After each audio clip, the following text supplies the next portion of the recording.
Jujutsu Kaisen is a bad manga, and in other news, a fish found in water. This manga has always been divisive, but its ending truly measures the distance of how ass this really was. I've always been an outspoken critic of JJK, and it's not because I dislike popular things, it's because JJK is an uninspired, derivative, lazy manga that fails at almost every approach. If this wasn't a battle manga with very competent fight scenes, then this would have been axed. I think JJK is a failure in terms of world building, conflict resolution, thematic expression, and obviously character writing. I've never really experienced a story like JJK. Throughout my tenure in high school, it was always a topic of discussion, but I can't say I liked the story too much. There has been too many times where I dropped this series and I didn't want anything to do with it. Enough of this swing set backstory. Today we're going to look at what I perceive to be the worst event Akutami has ever written. I don't want this to be a Daigo Night type of video, but it's pretty important to realize this event is completely ass. Let's break it down. After regaining his reverse curse technique, Sukuna realizes he can just stall out Yuji until his actual CT comes back. Yuji, understanding that he has to finish the fight right now, he uses his domain expansion. Yuji attempts to talk no jutsu Sukuna and show him the value of human life and connection. Sukuna isn't moved at all, but it's not like he doesn't understand the words and intent. Yuji then patronizes Sukuna's demeanor, in which Sukuna is outraged that someone could pity him. The domain activates and Sukuna uses Hollow Wicker Basket. Trading blows with Yuji, Sukuna realizes he has to activate his domain and end the fight. Sukuna uses Gojo's method of replenishing a CT. When he uses his dismantle on Yuji's fist, he tears apart his gloves and looks at his missing fingers, as we see Sukuna's fingers put on display in some mysterious chamber. We then get the reason why Yuji wore gloves and why the finger is on display. Nobara using her curse technique on Sukuna's finger is one of the worst things I've ever seen in my life. I understand people value this on some thematic level, which is fine, I guess, but there is more writing reasons why this doesn't work. We're going to discuss the lack of quality this has from a writing perspective, then we'll discuss the mountain leaps in logic that Akutami cannot bridge together. Nobara playing one of the most impactful roles in Sukuna's defeat will always be contentious for one simple reason: lack of development. The status of Nobara was always a hanging plot thread that was getting more and more shoved to the side as the story was heading into the climax. After Shibuya, when Yuji asked about Nobara, it was purposefully left ambiguous. It is difficult to conclude anything from this panel. I don't know how people could fit this into their agenda. During the Culling Games, Yuji says to Megumi that he doesn't want Angel to replace Kugasaki. With full story context, this seems like the writer just talking directly to the audience. Besides that, when Yuji is accounting for the value a human life brings, he thinks of those who have passed, and Nobara is right there next to him. Naturally, this is just Yuji thinking of her death, but it's the writer putting a deliberate effort into making the audience think she was dead. This would be a fair way to do it as well. There was no mention of her status, there was no person checking up on her, there was no real development for her being fine after a while. Her still being in Yuji's mind makes sense because of the type of person he is, but she is the furthest thing away from any pertinent plot line or narrative relevance. So for the audience, this feels like cheap manipulation. If she is shown to be dead to us, then she is perfectly fine just 2 chapters later. It's manipulating the reader for a shocking development. However, if the development to this point is weak, or in this case, non-existent, then it becomes the longest, most drawn out sigh ever. This isn't just one-sided either. If the manga ended with Nobara still in a coma, this would equally be bad. There's no real conclusion for Nobara. There's no payoff for being invested in her character, something we'll get into later. Both sides of the fandom argued that their interpretation, that their theory, their agenda was correct. If you didn't believe Nobara was coming back, you don't know how to read. If you thought Nobara was obviously dead, you were illiterate. I've said it before, but if people are coming to the most drastically different conclusions, it means the writer did not properly establish a through line to interpret events. I think it differs in this situation, but nonetheless it points to the lack of evidence and lack of development to see Nobara's inclusion in the final arc in conclusion to her character. If you've watched any of my popular videos, you know I'm a guy who values logic and things generally making sense. Of course, stories in general don't need to have airtight logic, but a lot of stories rank pretty high for me because they're able to work coherently. I'm going to explain to you this plot point and you let me know if it makes any sense at all. The Jujutsu school set up their Sukuna finger in preparation for Nobara to wake up, despite the fact that it would realistically be a null and void plan. Why? Because she has been in a coma since October 31st and the current events take place December 24th, meaning this plan was an arbitrary measure just in case the impossible happened. But guess what? On some Ichigo shit, a miracle happened twice. Not only did she wake up in the perfect time to hit Sukuna Sukuna's soul, she hit Sukuna right after he decided to drop Hollow Wicker Basket and fry his brain just to refresh his CT so he can open his domain and win the fight, thereby canceling him opening his domain and allowing Yuji Sure-Hit to hit his soul and give Yuji the opportunity to win the fight.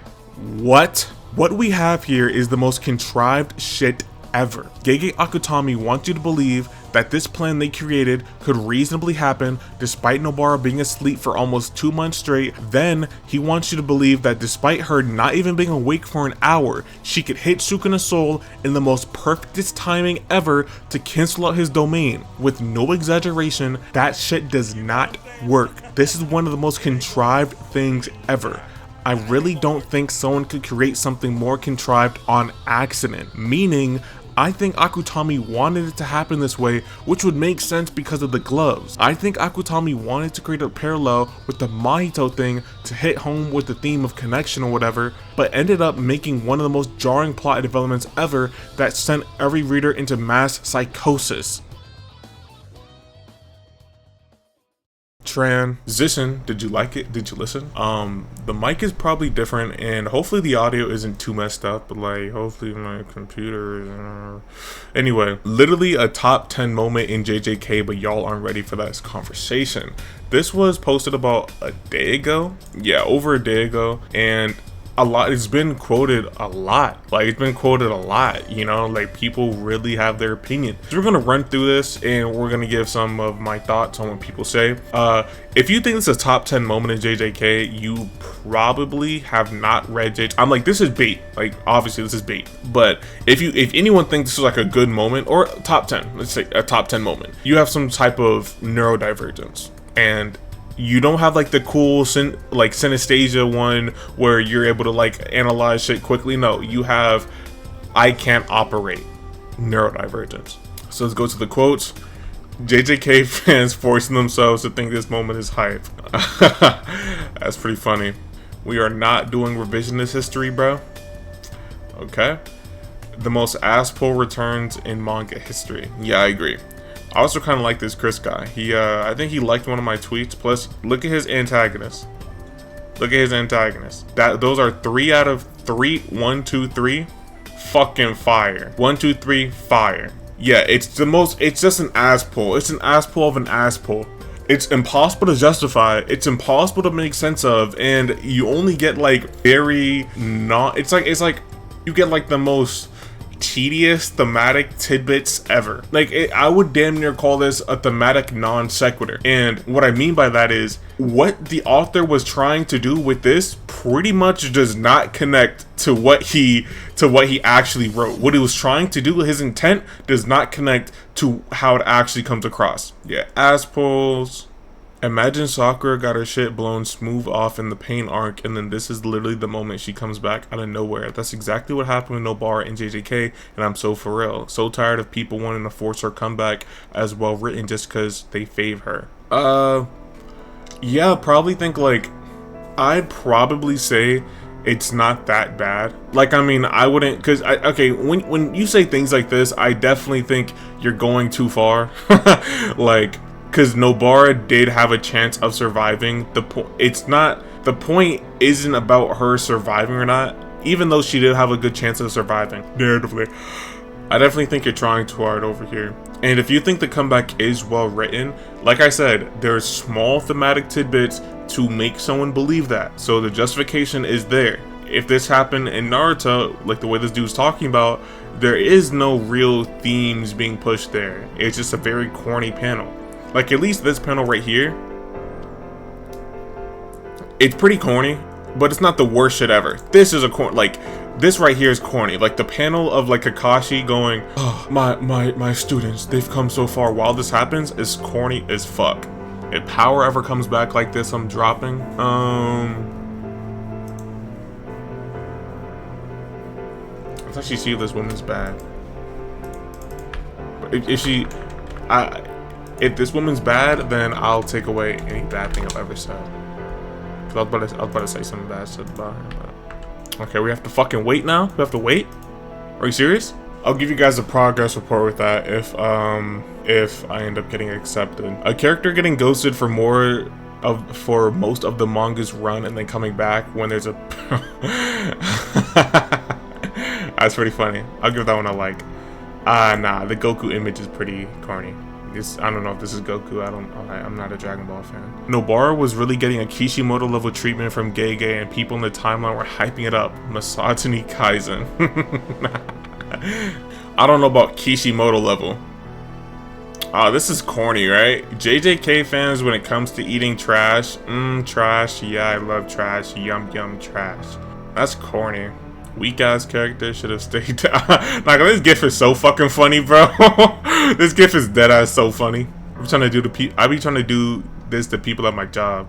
Anyway, they soft launching Nobara return revisionist on the timeline. Oh, who would have thought, bro? Who would have thought? A person that has me blocked also is corny as fuck. Who would have thought? This is the funny gif, I can't lie. That's so funny. Gege isn't even ready for this conversation. That's pretty funny. A fusion of bait and mental retardation. I'm not gonna lie, I gotta save it. That's pretty funny. I gotta save that. Okay, this is corny. I know this is kind of boiled down to me just saying what's corny, what's funny, but we gotta say this is corny, right? Like, this don't even look like Speed, bro. This don't even look like it.